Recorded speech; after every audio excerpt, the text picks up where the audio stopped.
How many of you have had the thought lately, I love my business, but I am running on fumes? Yes, that is the conversation I keep having with women entrepreneurs right now. Not women who are failing, women who are smart, capable, successful, and running on fumes, completely exhausted. They love their business, but they don't love how they feel while building or growing it.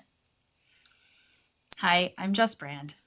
As a health and life coach with a specialty in menopause, I help women in midlife live well and age well. My work sits at the intersection of systems change, identity, and women's health. I help women navigate life, health, and career transitions, and I help them do it with clarity and confidence. I speak about resilience, autonomy, and starting over without losing yourself. Here's what I've noticed, because there is some good news on this front. I have observed that the women who are still building meaningful businesses in midlife and beyond that aren't running on fumes, the ones who are sharp, energized, still themselves, they aren't the women who pushed the hardest 5 to 10 years ago. You know what they are? They're the women who learned how to stop using themselves as fuel. And that's what I want to talk about today. I don't want to talk about productivity or optimization. I want to talk about how to stay in the game without burning yourself out to do it. You know, it's interesting. Most women think there are only two options when things just stop working. Option one is push harder, more discipline, more effort, more caffeine, more pretending you're fine. Or option two, pull back, do less, want less, accept that this is just what success feels like now. But there's a third option. I'd argue the best option. You can stay ambitious without staying depleted. And that starts by understanding what's actually happening. This talk is called The Long Game Leader, How Women Entrepreneurs Stay Sharp, Clear, and Effective Without Burning Themselves Out. You've heard that phrase, right? Playing the long game. What does that actually mean? It means taking the necessary steps now to set yourself up for long-term success. It means not sacrificing long-term gains for short-term wins. So how do you stay in this game of entrepreneurship without burning yourself out? As a health and life coach who works with women exclusively who are in midlife, today I have 2 ideas to share and one simple assignment for you. Idea number 1, you can't outrun your biology. Most of the women I work with, think they have a mindset problem. They've read the books, they've hired the coaches, they know what to do, and they still can't focus. They're exhausted. Tell me if this sounds like you. They're waking up at 3 a.m. They're snapping at people they love. They're losing motivation for businesses they used to care deeply about. And you know what I've had to tell them, and honestly, what I've had to learn myself is it's not a mindset problem. It's a biology problem dressed up as a mindset problem. Let me tell you a story. So a few years ago, I was training for a 42K trail run for my 42nd birthday because apparently, that felt like a good idea at the time.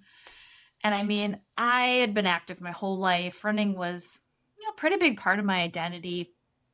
Always considered myself to be athletic and an athlete. It was who I was. I was the healthy one, the disciplined one, the person who could just out-train stress. And then suddenly something changed. I felt like I was training harder than ever, but I was gaining weight. I was exhausted. I wasn't sleeping. I was irritable all the time. Sorry to my husband. And I felt completely unfamiliar to myself, to my whole body. It just didn't feel like me. So I went to the doctor. Turned out I had high blood pressure, high cholesterol. I had gained 15 pounds in about, 6 months, had unexplained fatigue. And I just thought, well, this doesn't add up. I left the doctor's office with you seem okay. Here's some blood pressure medication. Here's a prescription for that. And I remember thinking, I don't feel like myself, but nobody can tell me why. So I did, what a lot of women do. I blamed myself. I told myself I needed more discipline. I needed to work harder. I also accepted this story that, oh, maybe this is just aging. Maybe this is just how it is now. And every woman older than me basically said, welcome to menopause, honey. Like exhaustion and disconnection were just the price of admission to aging. But, I eventually learned something that completely changed how I saw myself. I learned that my body wasn't betraying me. It was trying to get my attention. I didn't need to push harder. I needed support. I needed to understand my biology. And now, as a certified menopause coach, I can tell you, perimenopause causes your hormones to go all over the place. That affects every part of your body. There are estrogen receptors throughout your entire body. And menopause means your estrogen levels are much lower than what you've been used to for the past, 35 to 40 years. And you have to change your approach. You have to change your approach to movement, nutrition, rest, all in response to that. So I learned that I needed sleep, I needed protein, I needed strength training, and most importantly, I needed recovery and nervous system support. I needed to understand what was actually happening biologically, instead of turning it into a character flaw, and just have some compassion for myself. Once I understood that, I couldn't unsee it, not in myself, not in other women. So if you're sitting here feeling exhausted, doing all the things that used to work, and just wondering why they don't anymore, I want you to hear this clearly. You're not lazy, you're not failing, you're not behind. You may be simply running a business from a depleted body. It needs different things than it did 10 years ago. You don't need a new strategy. You need a body that can support one. So again, idea number 1 that you just heard loud and clear, you cannot outrun your biology. Idea number 2, and it's probably the most important skill to play the long game, and that's recovery. It's interesting, the business culture, many of us learn from, rewards endurance. Things like push through, power through, sleep when you're dead, just have more coffee, keep going. That works for a while until it doesn't.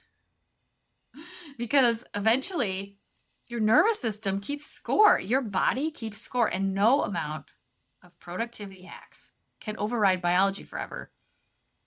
The women who stay in the game long term, the ones who are still clear, energized, creative, connected, they learned how to recover.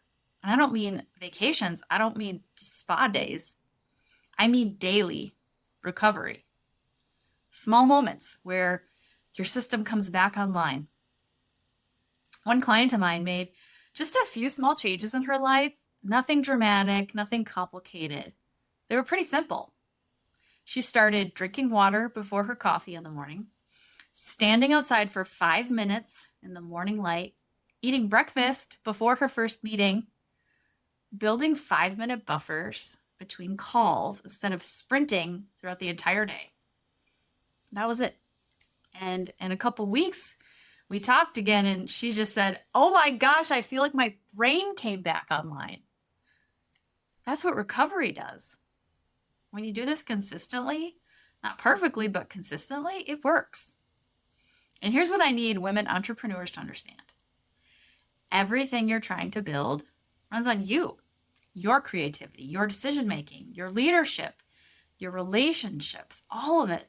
It runs through your nervous system. So recovery is not weakness. Recovery is maintenance for the person carrying the vision. Because the best founders, they're not unshakable. They're recoverable. So here's your assignment. I promised 2 ideas in 1 assignment.